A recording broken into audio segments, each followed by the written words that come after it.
할렐루야, 반갑습니다. 2021년 7월 15일 목요일입니다. 오늘도 주의 은혜 가득한 축복의 하루 되시길 주의 이름으로 축원드립니다.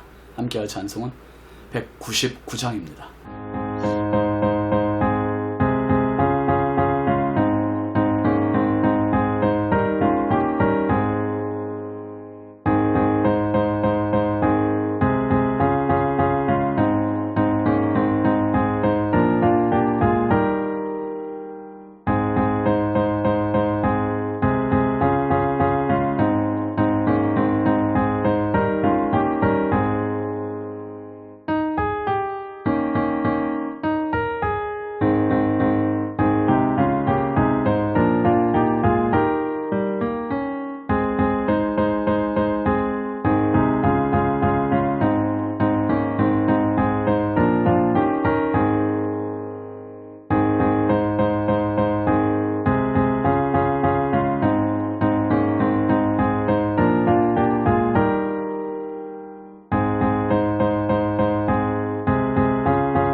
하나님의 말씀은 열왕기상 13장 20절부터 24절입니다.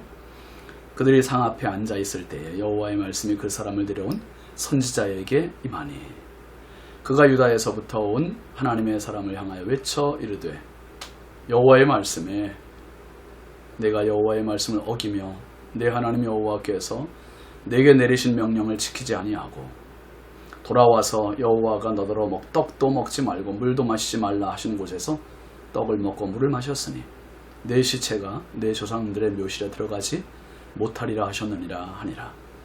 그리고 자기가 데리고 온 선지자가 떡을 먹고 물을 마신 후에 그를 위하여 나귀의 안장을 치우니라. 이에 그 사람이 가더니 사자가 길에서 그를 만나 물어 죽이매 그의 시체가 길에 버림받으니 나귀는 그 곁에 서 있고 사자도 그 시체 곁에 서 있더라. 아멘. 오늘 말씀 제목은 선지자입니다. 선지자. 여러분, 예레미야 28장 말씀을 가보면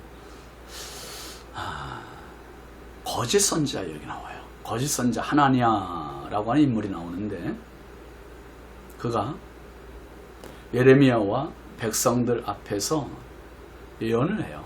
거짓 예언을 하지요.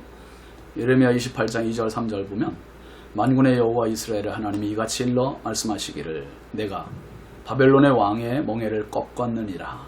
내가 바벨론의 왕 느부갓네살이 이곳에서 빼앗아 바벨론으로 옮겨간 여호와의 성전 모든 기구를 2년 안에 다시 이곳으로 되돌려 오리라. 하나니아는 마치 자기가 하나님의 말씀을 대언하는 확신을 가지고 자신 있게 말합니다. 만군의 여호와 이스라엘의 하나님이 이같이 일러 말씀하시기를 내가 바벨론의 왕의 멍에를 꺾었느니라. 바벨론의 그 힘을 꺾어버렸기 때문에 어떻게 된다는 겁니까? 지금 바벨론 왕 느부갓네살이 이스라엘 백성들을 포로로 잡아갔지요. 성전의 기구들을 다 빼앗아갔지요. 짓밟았지요. 불태웠지요.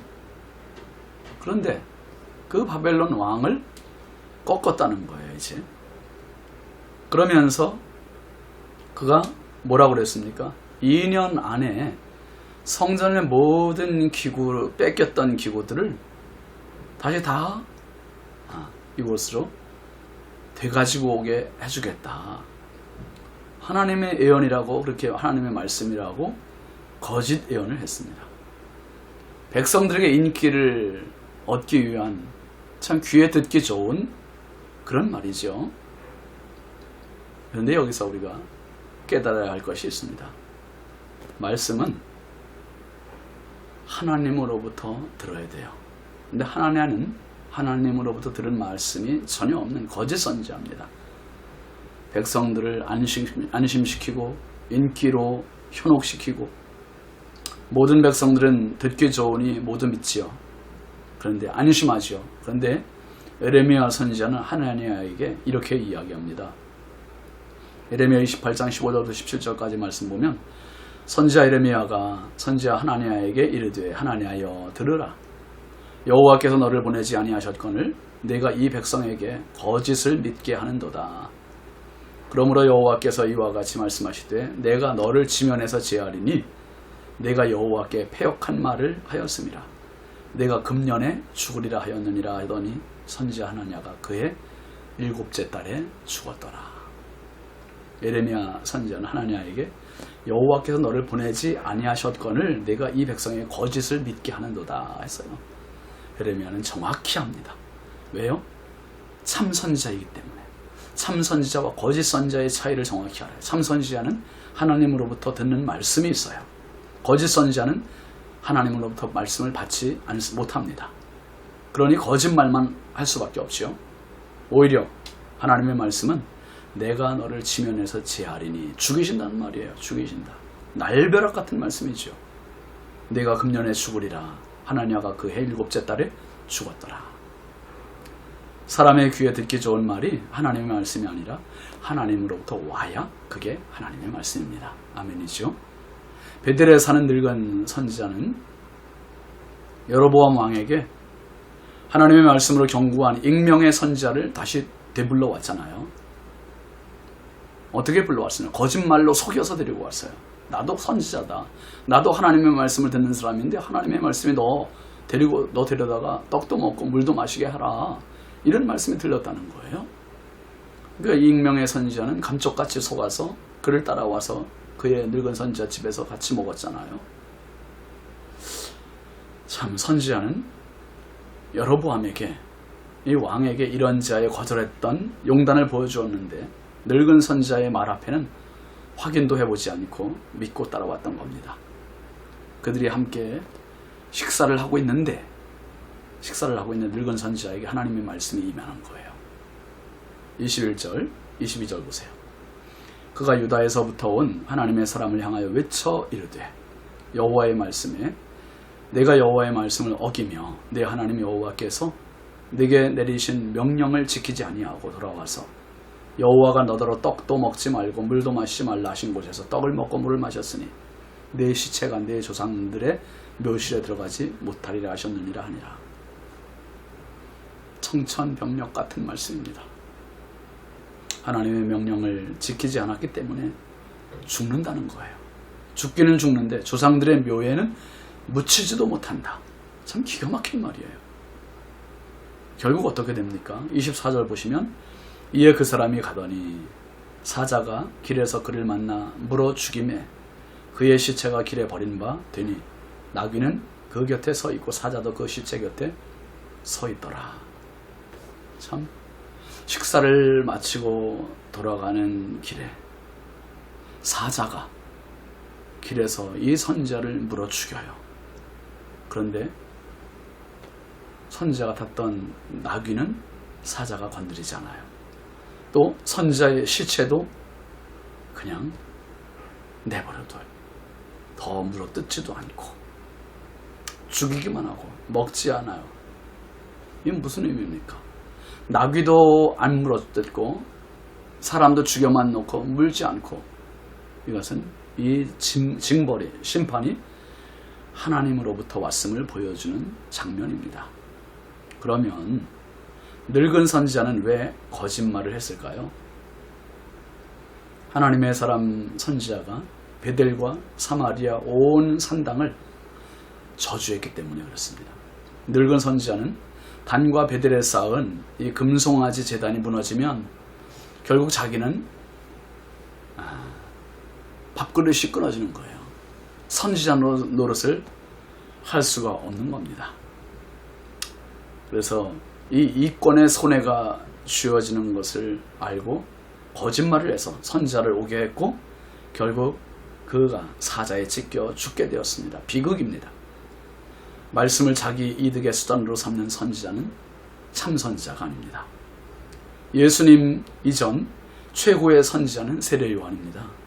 예수님께서 이렇게 말씀하셨어요.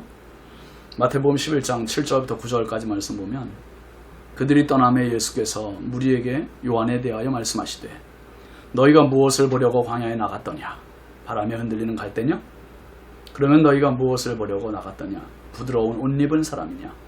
부드러운 옷을 입은 사람들은 왕궁에 있느니라. 그러면 너희가 어찌하여 나갔더냐? 선지자를 보기 위함이었더냐? 옳다. 내가 너희에게 이르노니 선지자보다 더 나은 자니라. 바람에 흔들리는 갈대, 부드러운 옷을 입은 자, 선지자, 무엇을 보려고 광야에 나갔느냐고 예수님 반문하세요. 그들은 왕궁에 있고 또 선지자보다 더 나은 자가 있는데 바로 세례 요한이다. 세례 요한을 최고의 선지자로 추켜 세우시고 인정하고 계시는 겁니다. 최고의 선지자는 내 삶에 좌우되는 것이 아니고, 그리고 내 생각에 사로잡힌 자가 아니라 하나님의 뜻을 간파하고 하나님의 말씀과 뜻대로 순종하는 사람, 그렇게 살아가는 사람이 최고의 선지자입니다. 이 시대 누가 정말 최고의 선지자입니까? 누가 최고의 하나님의 말씀을 가진 자입니까? 예수 복음을 가지고 있는 사람입니다. 저와 여러분이 이 세상, 이 시대에 최고의 선지자가 되어서 하나님의 말씀을 믿고 듣고 순종하고 전하는 이 마지막 때에 다시 오실 주님을 기다리는 최고의 종이 되시길 주의 이름으로 축원합니다. 기도하겠습니다. 하나님 아버지 감사합니다. 하루를 살아도 바르게 살고, 하루를 살아도 말씀으로 살고, 한순간을 살아도 깨어있게 하여 주옵소서. 하나님, 선지자 중에 선지자 세례 요한과 같이 하나님의 말씀에 이끌리는 인생 되게 하여 주시고, 오늘도 주와 동행하게 하여 주옵소서. 예수님의 이름으로 축복하고 기도합니다. 아멘.